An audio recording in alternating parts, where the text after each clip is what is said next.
కేసీఆర్ గారి గురించి ఒకటే విషయం చెప్పి నేను ముగిస్తే అధ్యక్ష. ఓన్లీ 1 minute అధ్యక్ష. 1 minute అధ్యక్ష.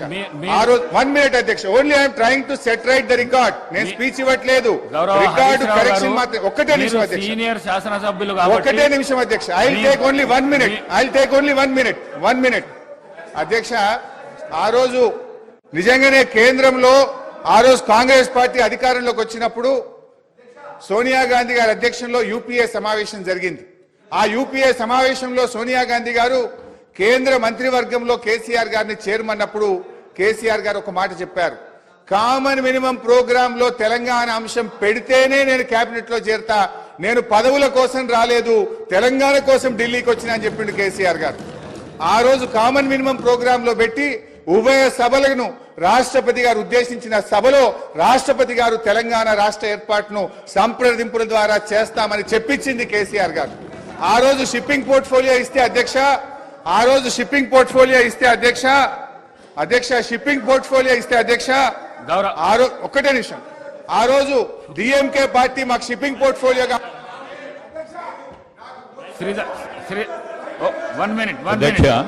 శ్రీధర్ బాబు గారు, నేను గౌరవ మంత్రి సార్, గౌరవ మాజీ మంత్రి గారికి, ఎందుకంటే వారికి కూడా శాసనసభ వ్యవహారాలకు సంబంధించిన మంత్రి గారు, ఈ డిస్కషన్కి సంబంధించి, ఈ చర్చకు సంబంధించి ఇంతకుముందు గౌరవ ముఖ్యమంత్రి గారు చెప్పినట్టు చర్చకు, ఈ విధమైన లఘు చర్చకు మీరు అనుమతిస్తే రేపు కానీ ఎల్లుండి కానీ ఆవలెల్లుండి కానీ మనం బయలుపెడతాం.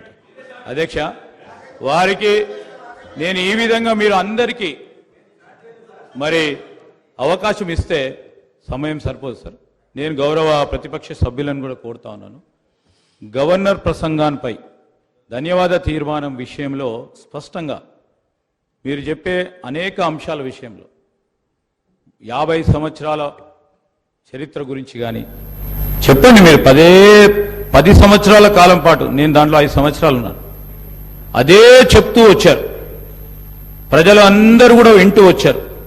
ఆఖరుకు తీర్పు ఏ విధంగా ఇచ్చారో ఇప్పటికైనా మీరు దయచేసి రియలైజ్ కావాలని కోరుతా ఉన్నారు.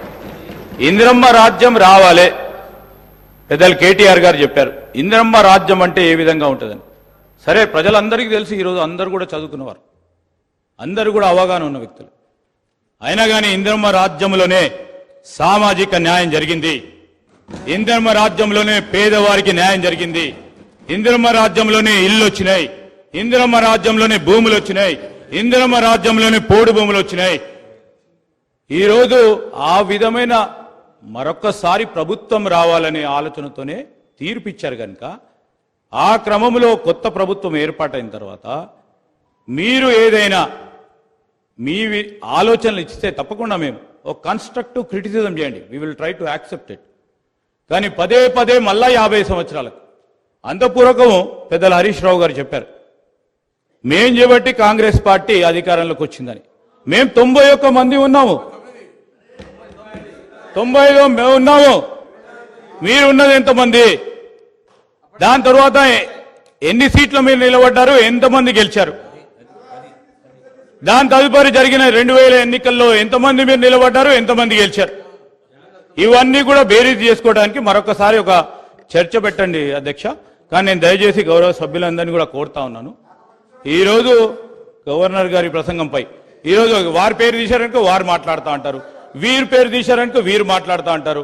దయచేసి నేను గౌరవ శాసనసభాపతి గారిని కోరుతా ఉన్నాను, ధన్యవాద తీర్మానంపై గౌరవ సభ్యులు మాట్లాడితే సభ అర్థవంతంగా ముందుకు సాగే విధంగా మీరందరూ కూడా సహకరించాలని కోరుతా ఉన్నాను. గౌరవ కేటీఆర్ గారు.